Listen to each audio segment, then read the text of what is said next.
kayong lahat sa daigdig ng kababalaghan. Sabay-sabay nating tuklasin ang mundo ng kahiwagaan.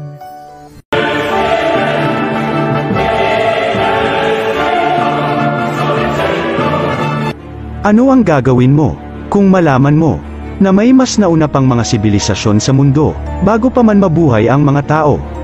At paano kung malaman mo na may isang misteryosong lugar sa mundo na kayang baguhin ang kasaysayan ng mga tao? Sasabihin mo bang ito ay gawa lamang ng demonyo upang lituhin ang iyong pananampalataya? O tatanggapin mo ang katotohanan na kulang ang ating kaalaman tungkol sa ating kasaysayan? Makinig kang mabuti at ihanda ang iyong sarili sapagkat babaliktarin kong muli ang inyong pananaw tungkol sa kasaysayan. Matatagpuan sa bansang Peru ang isa sa pinakamalaking misteryo na iniwan ng sinaunang sibilisasyon. Sa rehiyon ng Pampa ay matatagpuan ang tinatawag na Nazca Plains. Ito ay isa sa pinakamainit na lugar sa mundo at walang sino man ang makakatagal na mabuhay rito. Ngunit sa lugar na ito nakahimlay ang misteryong iniwan ng sinaunang sibilisasyon na namuhay rito noon. Ito ay ang nakakamanghang tanawin na kung tawagin ay Nazca Lines. Ang pagkakadiskubre dito ay aksidente lamang. Noong September 1936, may mga naguhukay na Amerikanong archaeologists sa isang sinaunang sementeryo sa Peru. Nang sila ay umakyat sa burol upang magpahinga, may natanaw silang mahahabang mga linya sa desyerto. Noong una ay naisip nila na ang mga ito ay daanan lamang ng mga tubig noong unang panahon. Ngunit makalipas ang ilang taon, nagpalipad ng mga eroplano ang mga Amerikano sa ibabaw ng lupaing ito. At laking gulat nila nang makita nila na napakarami palang mga linya ang nakaguhit sa lupain ng desyertong ito. At dito nagsimula ang pagsasaliksik ng mga archaeologists sa lupaing ito. At sa panahong iyon ay isinilang ang misteryo ng Nazca Lines. Tinatayang libo-libo ang bilang ng mga linyang ito. At ang lawak naman ng lupaing nasasakupan nito ay aabot sa 400 milya. At ang ilan sa mga linyang ito ay umaabot sa 9 milya ang haba.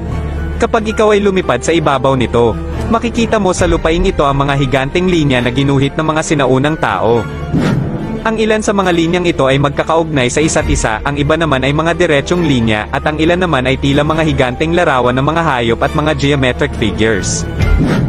Ang ilan ay parang unggoy, parang bulaklak at mayroon ding tila ibon. Ngunit ang ilan sa mga ito ay misteryoso, sapagkat ayon sa mga taga roon, ang isa umano sa mga ito ay larawan ng isang astronaut. Ang tinutukoy nila ay ang higanteng larawan ng isang nilalang na tila ba nakasuot ng full bodysuit at goggles. Tinatayang nasa mahigit 2,000 na ang edad ng Nazca Lines. At kung ang larawang ito ay iginuhit sa mahigit 2,000 taon na ang nakakalipas. Saan nagmula ang kanilang inspirasyon sa imahe ng isang astronaut at bakit sila gagawa ng isang higanteng larawan na makikita lamang kung ikaw ay nasa kalangitan? Sino kaya ang nilalang na nakita ng mga sinaunang tao noon na may ganitong klaseng kasuotan at itsura? At higit sa lahat, ano kayang mensahe ang nais nilang ipahatid? Hanggang ngayon ay wala pa ring nakakaalam kung sino ang gumawa ng mga misteryosong linyang ito. Ang suspecha ng ilang mga archaeologists ay mula umano ito sa mga Inca na nanirahan sa Peru noon. Ngunit ayon sa carbon dating at ilang pagtatala, ang ilan sa mga Nazca Lines ay ginawa noon pang 200 BC. 200 taon bago pa isinilang si Jesus. Sa madaling salita, kung wala pang mga Inca noon, sino ang gagawa ng mga misteryosong linyang ito? Ayon sa ilang mga archaeologists, ang mga linyang ito ay kalsada ng mga sinaunang Inca. Ngunit kung kalsada ang mga ito, bakit nila ito ilalagay sa isang napakataas na level ng lupa at anong klaseng kalsada naman ang walang patutunguhan kundi puro dead end?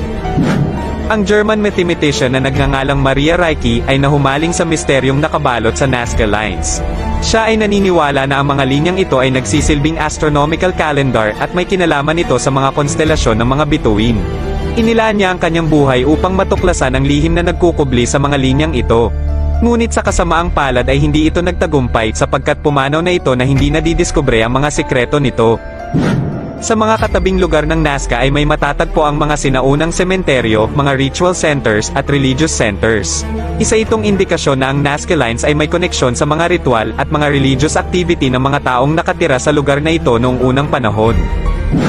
Naniniwala sila na dito kukunin ng mga Diyos ang kanilang mga kaluluwa upang isama ng mga Diyos sa langit.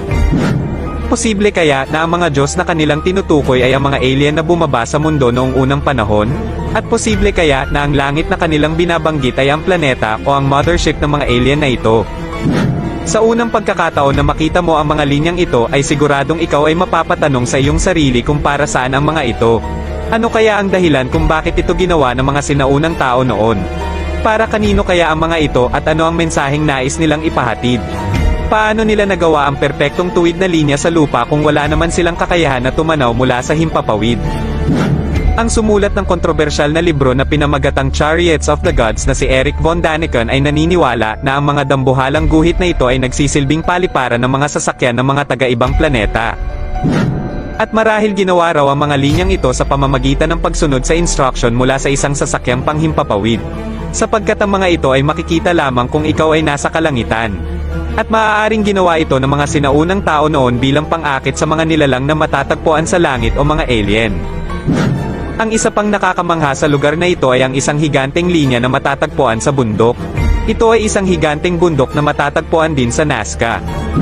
Ngunit kung pagmamasdan mong mabuti, ang tuktok ng bundok na ito ay tila nawawala. Kapag nakita mo ito ay mapapatanong ka kung ano ba ang nangyari sa bundok na ito noon.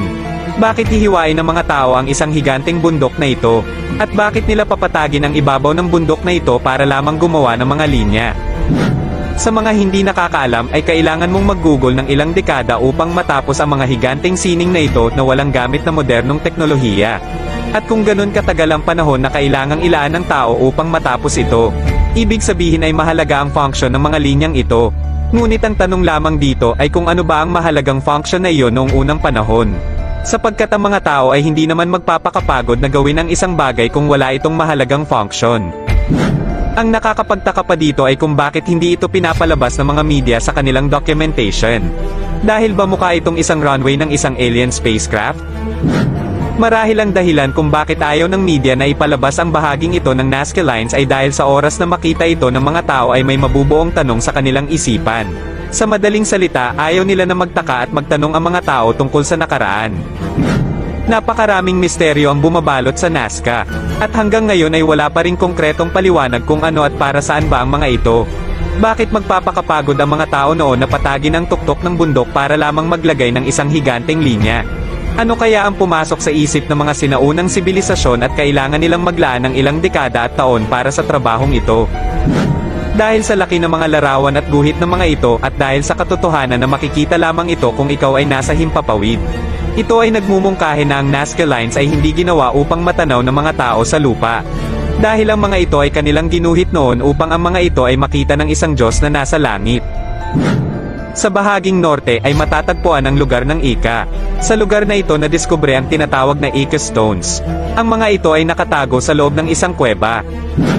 Ito ay koleksyon ng andesite stones at napaka-misteryoso nito. Dahil ang bawat bato ay nagbubunyag ng nakagigimbal na sikreto noong unang panahon. Ang nakakapagtaka sa mga batong ito ay ang mga nakaukit na inilagay ng mga sinaunang tao. Ang bawat bato ay tila pahina ng mga libro dahil naglalaman ito ng mga impormasyon tungkol sa sinaunang mundo. Ang mga nakaukit dito ay tungkol sa astronomiya, medisina, kasaysayan, at biology. Napakaraming impormasyon ang nilalaman ng mga batong ito. Ang ilan ay nagkukwento kung paano operahan ang isang taong may sakit. Ang ilan ay nagtuturo kung paano gamitin ang teleskopyo. Ang ilan ay tila mapa kung saan naisama ang lupain ng Atlantis. At higit sa lahat, ang karamihan sa mga batong ito ay nagkukwento na noong unang panahon, ang mga tao ay namumuhay kasabayan ng mga dinosaur. Ang mga dinosaur ay naglaho sa mundo noong tinatayang 65 milyong taon na ang nakakalipas. Samantalang ang mga Homo sapiens ay umusbong sa mundo 50,000 taon pa lamang ang nakakalipas. Kung ganito kalaki ang agwat ng kanilang panahon, paano mauukit ng mga sinaunang tao ang imahe ng mga dinosaur sa mga batong ito? Ang mga batong ito ay kayang baguhin ang human timeline na alam ng mga tao ngayon. Dahil ang mga ito ay pinag-aralan ng mga archaeologists mula sa University of Madrid.